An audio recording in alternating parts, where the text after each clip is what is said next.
congratulations behind the CPD training to all the distinguished resource speakers for the last 3 days in extending their expertise. My dear co-participants, friends, ladies and gentlemen, good afternoon. Actually, I am still wondering why me? Sabi ka rin nila, pag nasa seminar ka daw, nagiging panty ka. Ba't ako? Bakit nga ba ako? Actually, when a friend of mine texted me, sabi ko, okay lang sa ako.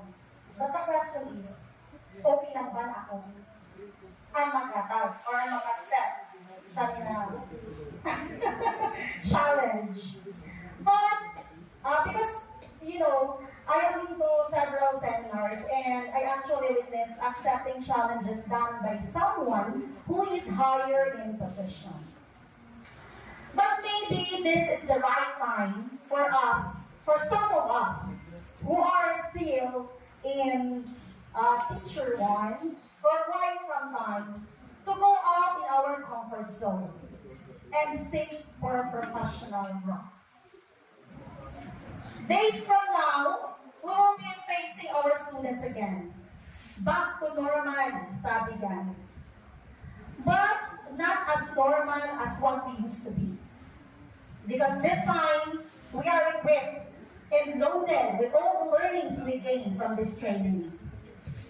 There are so many fresh ideas that we can use to deliver the goods of our learners, to our learners. Let us not forget that in every challenges that comes along our way, it is always anchored with a chance to grow. Be the better version of ourselves, of our own selves. And to unleash the power within us, not only for our learners, but also for us teachers. We have the power. The power to create and hold our learners into a better citizen of this country. So on behalf of the secondary teachers in the district of San Jacinto, I humbly and wholeheartedly accept the challenge. Together, we will build a strong network of educational opportunities to serve our clientele. Together, we will continue to materialize the dream of this department, which is to produce holistic and worldwide competent learners.